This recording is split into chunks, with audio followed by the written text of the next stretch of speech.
Welcome back to the show, everybody. Check out these headlines. XRP price is on the move today. We're going to take a look at this. ProCoin News, XLM Breakout as well. We're going to keep an eye on it. Ripple partner. And we got American Banker talking about Ripple and XRP. Come on in. We got that and so much more. A new bill that tasks the Treasury, not the Fed, for the digital dollar. You're going to want that. An update from Ron Hammond in Congress. And guess what else? Coins Kit. Massive XRP price break. Watch out, everybody. Somebody roll that beautiful intro.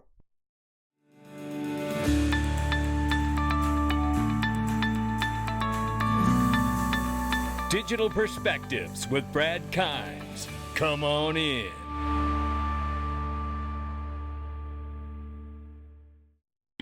Welcome back to the show, everybody. You can follow me on Twitter at Dig Perspectives at the top of the screen. Make sure you give us a follow. Look at this, $2.135 trillion market cap for crypto. Watch out.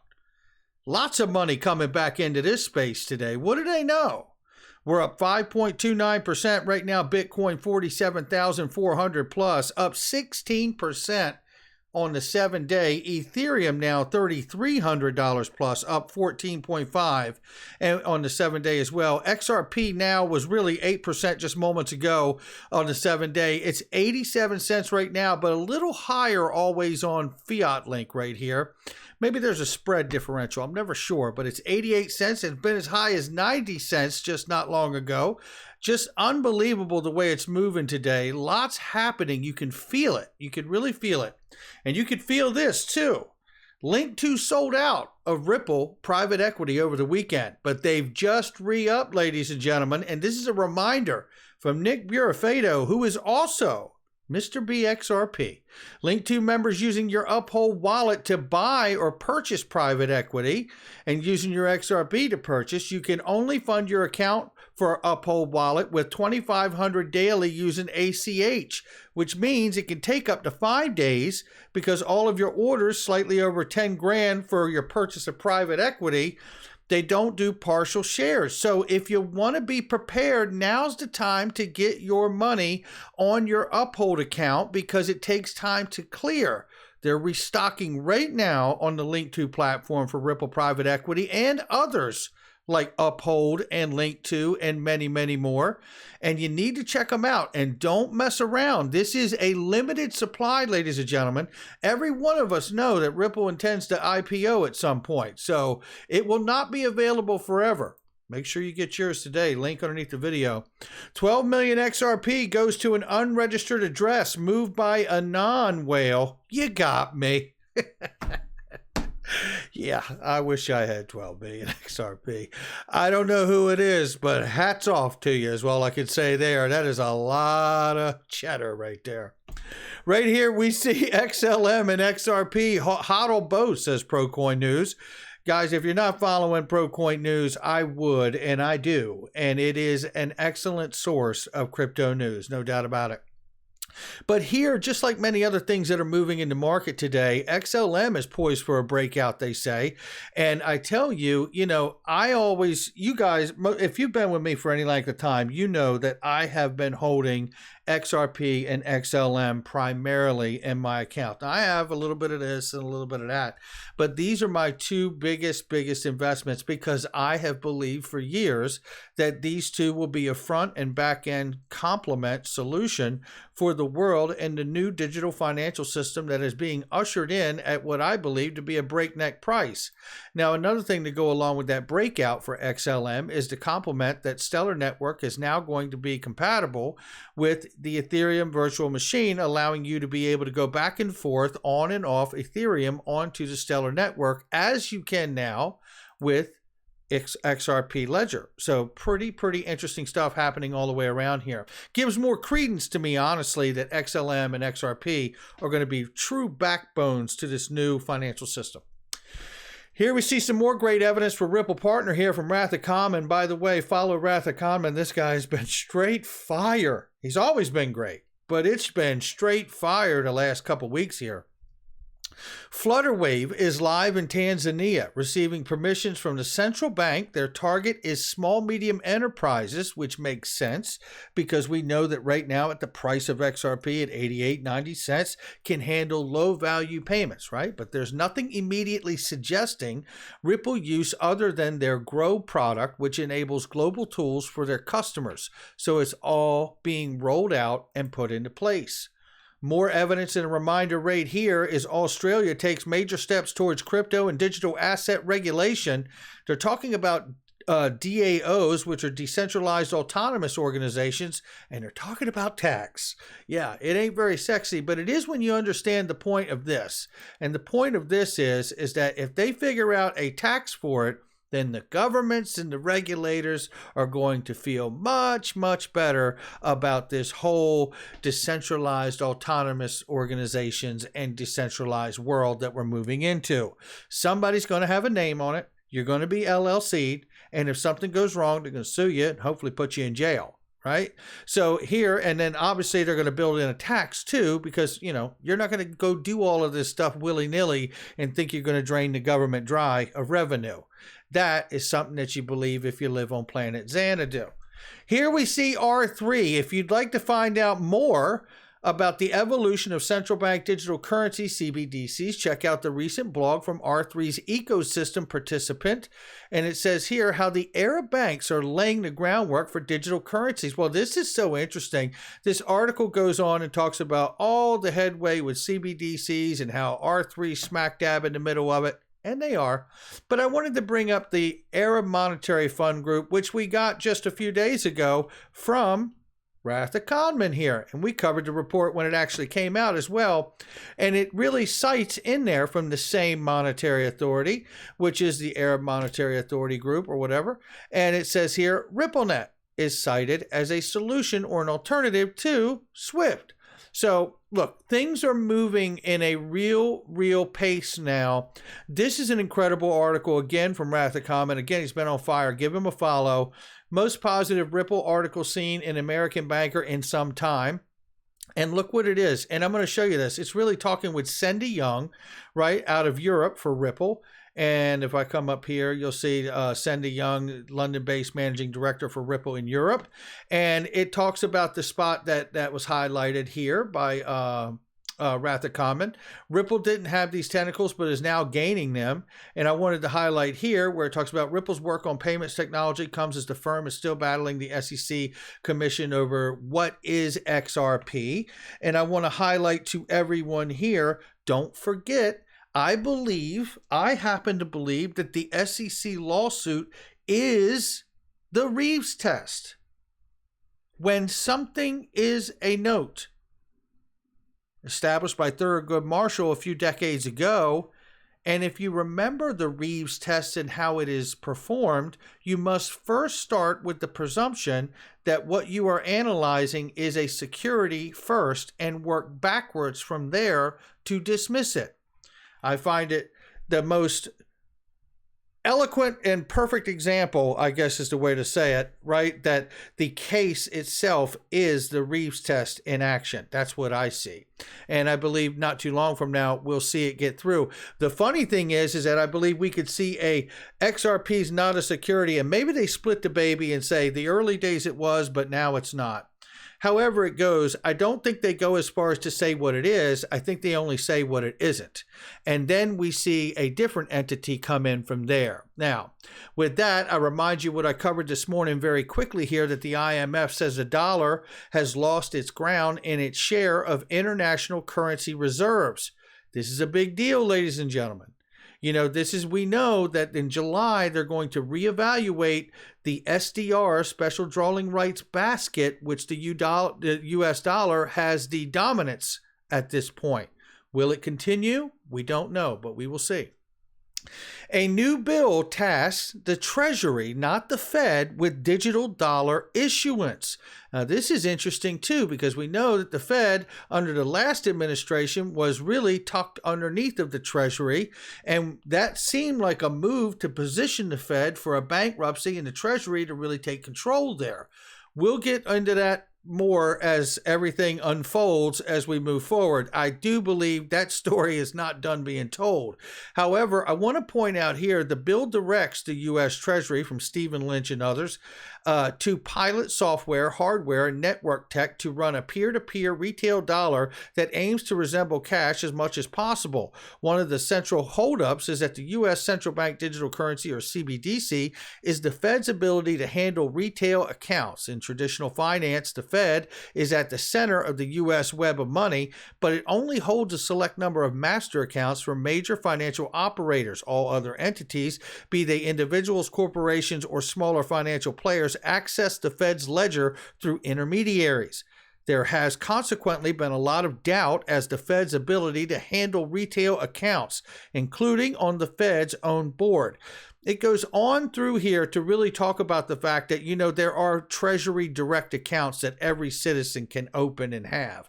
And it's basically pointing to that functionality being much easier for the Treasury to achieve that goal for citizens that have an account. And it talks about the fact that this is able to do this without actually involving any distributed ledger or other system that is commonly known. So they must have something really groundbreaking here that sits off chain, possibly. I don't know. We'll find out more about it as it unfolds. But the pilot program, along with hardware wallets, which includes cell phone, app, and other form of prepaid card, would then open up to a field test, obviously, and then anti-money laundering restrictions would all apply as to go along with it, and the IRS involvement. Here, given the successful digital counterfeiter would have instant access to much wider payment network than one with a suitcase full of fake cash. Such project would need to be airtight. One of the advantages of the ledger, with whether centralized or decentralized, is a reference point to aberrant transactions. Lynch staff would not comment. So whether it goes public ledger, private ledger, they're still up in the air about all of that. I'm pretty sure that it happens on a private ledger, and it is a public-private relationship if they want to get it right in my eyes, and they keep it so the privacy can remain in the citizens' hands and not in the government's hands. But again, I remind you, as we move closer to this moment of this happening, I'm getting ready to give you an update from Congress, and I believe we're going to see the evidence that I've been talking about for a couple years, which is this is going to come down to the Treasury for the final blow for XRP and I believe even XLM. I really do believe that, and I think we're going to see even more evidence of it. Just a real reminder here that I've covered this in November 2021 when it came out, and I'm highlighting here again that I believe XRP and XLM could find their way into a stablecoin designation underneath of the Treasury's heightened supervision. I believe we could see that take place, and we could see a price set for those assets based on the collateral and the utility and liquidity moving on that network. Now, with that being said, right here, I want to highlight Ron Hammond on the update in Congress. Shout out to Ron Hammond here. He says, it finally brings us to the executive order from Biden because there's been a lot of distractions with the Russia-Ukraine conflict and other issues as well. But I want to highlight this right here that makes my point for me.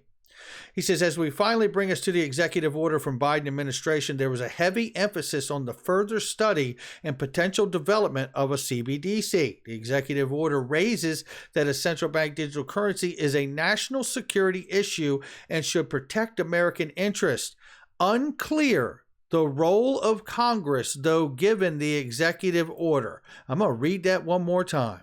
Unclear the role of Congress, though, given the executive order, because they weren't cited in it.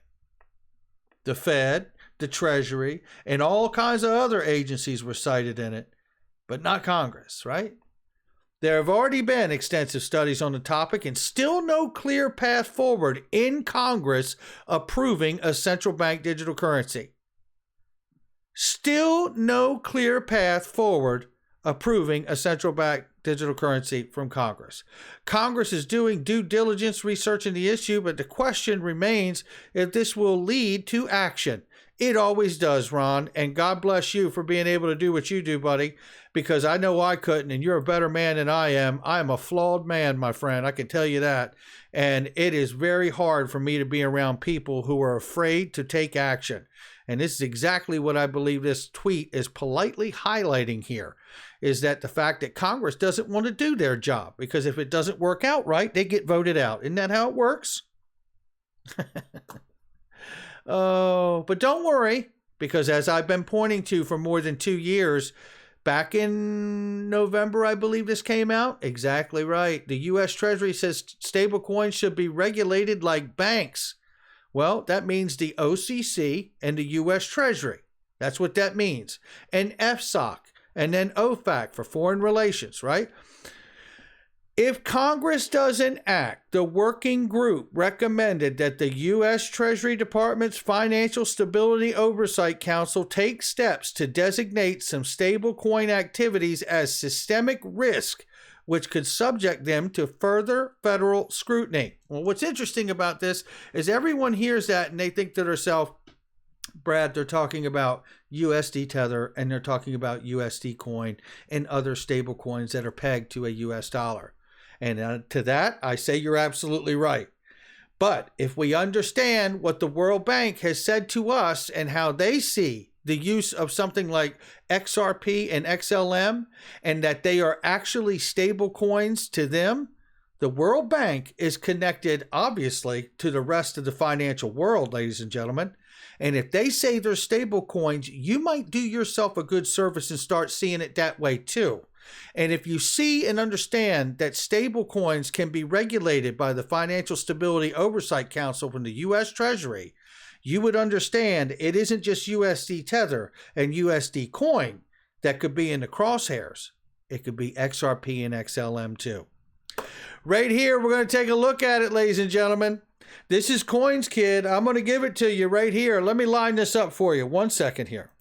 Coins Kid right here, and the potential for a breakout and a massive XRP price wave coming could take us to $4.79. Check it out.